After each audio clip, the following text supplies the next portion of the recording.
Hi, I'm Shruti, and my second nature today is taking me towards a book read of this book. This book is by Lajwanti Dsouza, who's the author I'm going to be chatting with today. But let me tell you a little bit about her. So she has been a journalist for the longest time. She was the editor of Midday. She was the chief editor of pagalguy.com. She's been a senior editor with DNA, worked a lot with Times of India, Indian Express, and Gulf News and UK-based newspaper, The Sun. So when she's such a hardcore, out-and-out journalist, one expects कि हाँ, writer तो बन ही जाएंगे. But is that how her journey unfolded? We're going to be chatting to her about it, as to what she's doing currently in life, and was writing just a natural progression of her life as a journalist. So let's not waste any more time. Let's get chatting with Lajwanti Dsouza. Hey, how are you? Hi, Shruti. Thanks for having me. I'm fine. How are you doing? I'm very well, and I'm glad to have you on board. I know today a couple of glitches have happened before we're getting started, but I'm so glad to finally be having this discussion with you. So you're someone who right now, as I was talking and telling our audience, you have been a journalist for so long that to see that what you're doing right now is kind of inspirational, and also to figure out as to what exactly. So I believe you run a company now. So tell me about it. Let's get to know currently in life what you are. Okay, so I run a company called eStory Media Works. We run a couple of websites, one on housing, one on education, one on the cat as well. Oh. And so he has a separate website called pgginger.com. And I also am FPJ's consulting editor for education. Right. So those are two things I do right now. Oh, wow. Okay. So I want to first and foremost begin with, it is such a different kind of a book. Because the moment, you sent me a copy of it and I was reading and I was like, PG Ginger's Whiskering Tales. And it's already such an interesting, you look at it and you wonder that from your background, I would have expected like a very serious, a very maybe like a political, whatever kind of a book, or like a very serious topic book. So what happened? Like, when did you decide that, okay, let's do this book? What were you thinking? Was this always in the plan that this would be this, kind of a book would be the first book? Or what had you, 10 years back, what had you planned in your book journey? So I believe as a journalist, one should not write about things that you write about all the time. Because as journalists, we have ready data, we have ready research, we have contacts. We write up the same thing every day for so many years. So we have information. The challenge is in writing something that you're not very comfortable with. You're writing something which you don't know about, writing in a style you've never attempted. That was the whole idea. So I had lots of opportunities to write on, housing, which is a subject I did, or on education is something which I wrote very often, or on advertising or animals. But I didn't want to, because I said, you just pick up the data that you have, you pick up the research, you speak to a few people, you have your contacts as a journalist and you get the book out. And that was never the idea. The idea was to do something different. So that's how. Yeah. Okay. So then let's dive straight into it. Okay. Just for a person who has no idea what your book is about, what is the book? Right on the cover, I must show this to our viewers right here. Right on the cover, there is this beautiful ginger cat. What is going on over here? What is this little blanket thing? And if I read like the back synopsis, it sounds like a very interesting story. So when did you first meet Ginger? Because clearly Ginger is a real cat who existed in your life. So what happened? So Ginger was a stray cat, and he lived in the same building where I worked some years ago at a place called Sign. It was a media tech company called pagalguy.com. Correct. And he was a typical stray cat, being beaten and shooed away and living on scraps and stuff like that. So a couple of times I saw people beating him and stuff, So he came up to the office one day, and thankfully my CEO, Alvin, he loves animals as well. So I asked Alvin, can we take him in? And he said, okay, why not? So that's how he became the office cat. And then he was titled as a CCO of the company, that is a Chief Cuddling Officer. And then he was an employee like all of us. He had an employee number. And there was an employee number. How did that happen? Like how many years? So we didn't have employee numbers. He had an employee number. He was given one by the CEO. So he's a guy who, he could walk straight into the CEO's cabin and sit on his chair. And then the CEO used to sit elsewhere, or used to sit on his table and say, okay, this is my place for today. And, so he had that kind of luxuries, which none of us did. And he could sleep the whole day. He needed to wake up when somebody wanted some cuddles or somebody was feeling down, and okay, Ginger, I'm feeling a little down, just be there. And he was always there. So that was his job, basically. Right. Right. So, but see, that's very unheard of. Like one does hear nowadays in offices, even HR departments, everyone is very mindful of generally the mental health and the well-being of employees. And which is why a lot of furry animals and furry friends are actually included, in office spaces. Now, this, I'm assuming, happened a while back.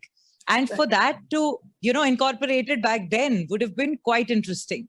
But when did you decide that now it's time, let's write a book?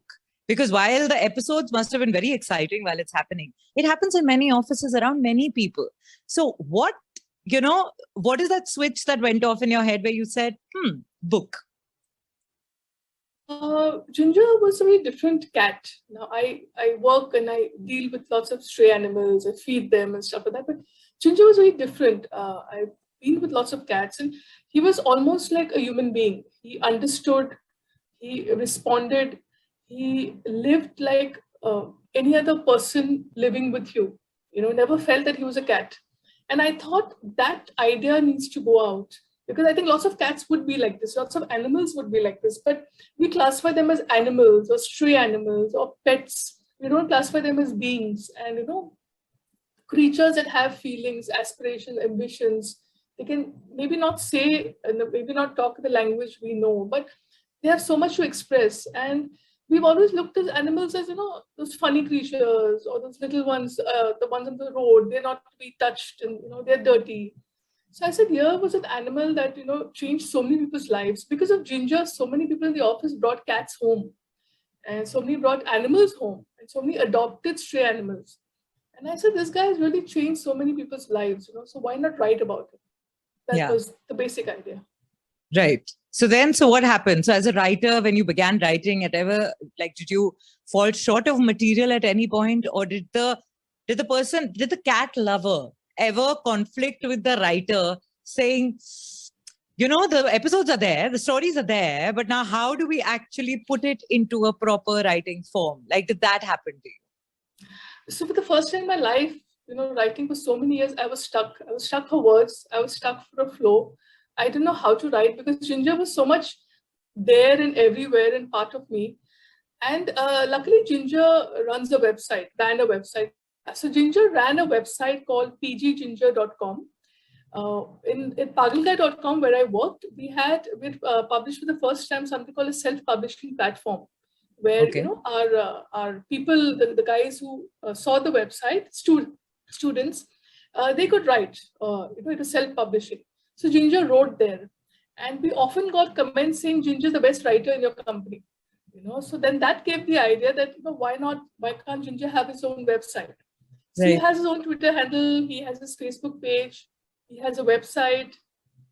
So then if Ginger wrote so much, then maybe he can write so much more. So that's how then, wanted to sit and think, who were Ginger's friends? Who did he meet? Who did he like? What did he do for whom? What did he react? How did he react when he met somebody? So getting all those thoughts together at one place, that took time. A lot of things you take for granted. You don't realize that this can also be a story.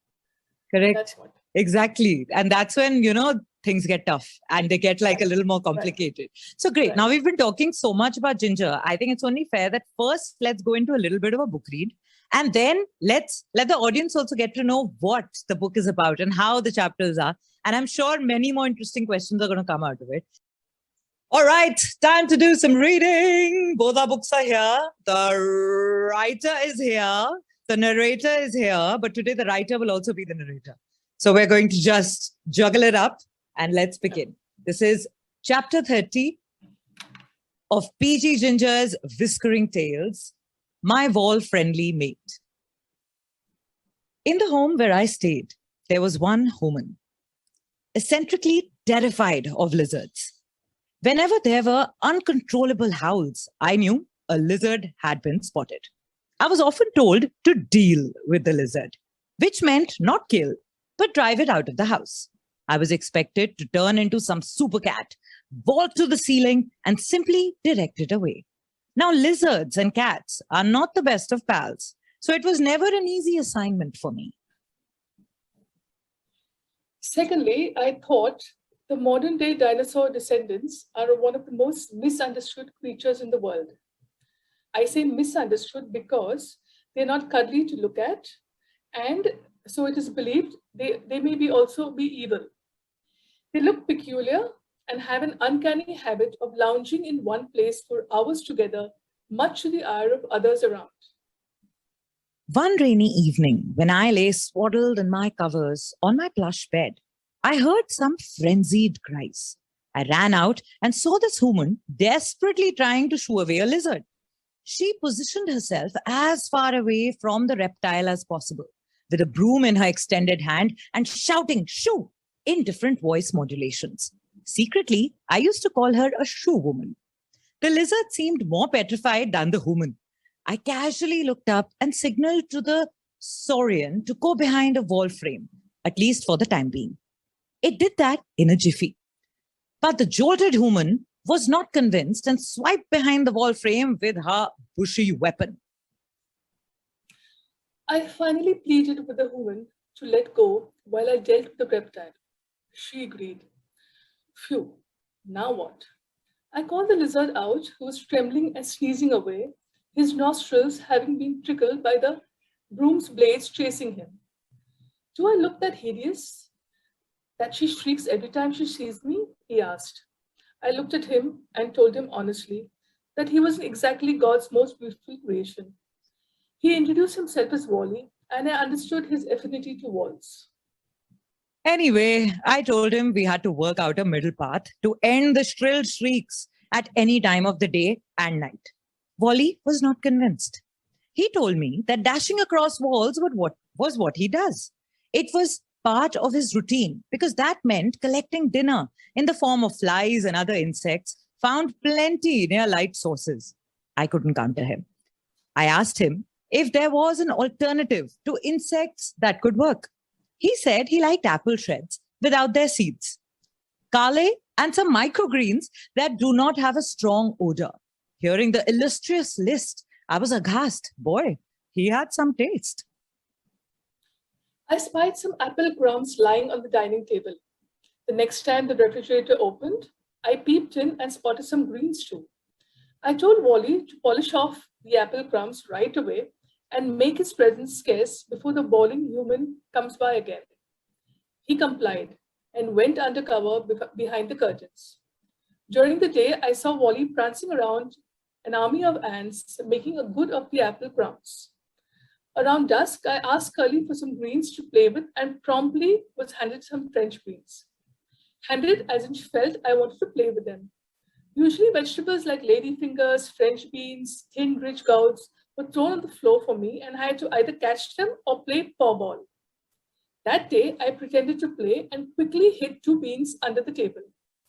When it was time for bed, I took an extra stroll in the dining room and called out to Wally, pointing out to the place I had kept his greens. This became a routine. Sometimes Wally came with a friend to eat the greens I had hidden. The family also got some ultrasound pest repellents to scare lizards away, but Wally was too clever. He told me the buzz irritated him, but the sonic waves worked only a few meters, so he just made sure he did not go anywhere close by. In addition to this, sometimes lights used to be kept on the kitchens at night so that the high-pitched woman could see the lizard before entering. It was also done to see if the lizards were moving around any of the food items, since eating food nibbled by a lizard could result in the family suffering from a bout of food poisoning or salmonella. But the lights also meant that the lizards were more active because the light attracted flies and insects and lizards. Boy, it was some nasty circle. Anyway, over time, my arrangement with Wally and his friends and the family worked. My only instructions to him at all times was that he stayed behind wall frames and cupboards as much as he could, and I would do my best to supply him with the munchies. This arrangement ensured that the stream of shrieks stopped and I got my uninterrupted sleep. Oh, so lovely. So, right off the bat, the first thing I noticed is how the entire chapter was from the viewpoint of the cat, right? Yes. So usually how when we read something, even if it's about any animal, the personification each author does differently. So you've chosen to get into the mind of the cat and then, kind of go about her experience. Tell me about that. So is the whole book like that, or was this just one chapter? No, the whole book is like that. It's written by him. It's his biography. Nice. Because that's what I told you. Ginger was so much like just another being living with you. He used to sleep in the same bed with us. And plus he had, I think, 15 other beds all over the house. And he used to have dinner with us. He was with us all the time. He used to travel in the car with us. So at no point did I feel that Ginger was just a cat, a pet cat, or a stray cat, or whatever cat. Right. So the idea was to, the book had to be from him. It had to be his life, his words, his language, his feelings, which I felt I understood, and hence the book. Right. So when did it release? How long back did it release? I think end of Jan. End of Jan, right. Yeah. So was this also something that during COVID lockdowns and all, it kind of propelled you towards writing and finishing the book? Not really. Not at all. Because COVID and whatever, we still work from home. So nothing really changed. Yeah. Right. So then when the book released, first of all, where all did it release? Like where all, if today, right now, after listening to us, someone wants to go and buy the book, where all can they go buy? So at the moment, Amazon, Flipkart, and Amazon and Flipkart so far. But I think they're doing a global distribution as of next week, and Kindle is coming out anytime now. Oh, lovely. So that's delayed. Yeah. Very nice. So we can kind of follow you on Instagram and then kind of look. Hopefully, yes. So I'm going to write our Instagram handles in the description and under our faces here so that you can go follow Lajwanti and then figure out where to get the book. So coming back now to where is Ginger now? Where, like, Ginger is famous. So is Ginger still with us, or what is the scene? So Ginger passed away right in the midst of writing the book, sadly. I was a few chapters done and then he passed away. So then it was difficult to get through the book at all, because then I didn't know who to look at and who to look for ideas and inspiration. And that's why the book took a long time to finish, actually. How much time did it take? Like how many months, years?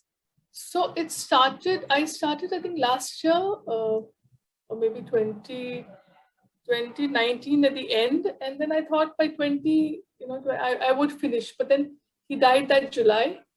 And and then it was like, it just took forever. I'm so sorry. We've hardly been chatting and I already feel connected. So I cannot even imagine the grief that you must have gone through, and that too while writing the book. So did that kind of come in the way? Like, because like you said, that it was very difficult for you to, put the thoughts down and think from Ginger's perspective when Ginger was no more around you. So how did you go about it then? What was your process? Quite a few of the chapters I kind of decided earlier. But then, when I see Ginger's every move and I saw him doing things and prancing around and, playing, then I got ideas from there. Because then I connected him to people and stuff like that. But so when he went away, it was like sitting at one place, thinking, remembering, just going back all the photos that I've clicked, just thinking of all the diary notes that I wrote about him, trying to get back memories. Because Ginger was a great, he used to inspire me every single day, every single morning. He was so energetic. He was a very ill cat. His kidneys had failed many years ago, but he never showed it to anybody. He never bothered to. He didn't like sympathy at all. So with him gone, it was like, I needed the comfort. Where does the comfort come from? Correct. So it was like that. But finally, when you did finish the book, I'm sure at that point you must have felt a huge relief, not just because I think you had personified Ginger so much through your book that by the end of it, it must have been a huge relief to just remember him via that.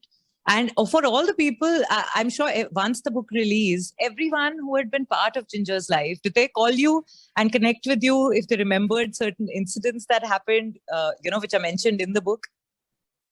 Yeah, of course, because he was part of the editorial department, he was one of all of us. And so that entire team they all went and bought books, and everybody from the company bought the books, and everybody he's met, and all the stories that he's written about, all the people. So everybody went and bought the book immediately. Yeah. For them, Ginger was, because everybody found him a very different cat. He was not like all the cats they know, Right. Very, very right. different in existence, in posture, in his attitude, his approach to life. He taught at every point. So he made a difference to all of us. It's actually, I must address this. It's very pleasantly strange, but definitely pleasant, because you're almost talking about Ginger, not like a cat, but like a human. So the personification is so strong, but yet a cat and yet human, that just, it's nice to hear the whole story about the way Ginger would have lived it. Because not many of us, all of us be like a part of someone else's story, even, our own, whose women's we are, literally, we go through their life cycle, but we never stop and think as to literally what would their POV be towards life. The story that we read, the chapter that we read, where the discussion which is going on between the lizard and the cat, that itself was so entertaining and yet so insightful. So I think this is a very, very good read. I'm definitely now going to I've already begun it. So I've begun the first few, but I'm going to go through the whole thing. So of course, description for where you can go buy the book, where you can go listen to it, read it. Everything will be mentioned in the description. But Lajwanti, what's next for you now? Because one book is out. They say once the author gene has been activated, it's difficult to put that genie back in the bottle. So what's next for you? So this book was never planned to begin with. And if you notice, it's not even a children's book. It's meant for people who would want to relate to animals, would want to relate to something beyond what they really know. So I'm planning to write something very similar, but maybe not an animal. Maybe on, so I've got some ideas in mind. It's still working. Right. I don't have Ginger right now to give me the support and the encouragement. But yeah, something very similar, something different, definitely. Not the run of the mill at all. And not connected to my job at all. Right. Sure. Amazing. We're going to really look forward to that, because I think more such books, which take us away from our reality, but yet keep us grounded within reality, are very, very need of the hour. And I think all of us really enjoy reading it. And it's also, like you said, that there is no genre to it. It's not just for children or just for adults. It's for animal lovers and wannabe animal lovers everywhere. So we look forward to your next book. And thank you so much for taking the time out and actually chatting with us in such beautiful detail about your book. Thank you, Shruti. Thank you so much for having me over. It's been a pleasure being here. Thank you. And thank you guys. Now go click on those links and buy the book. Bye.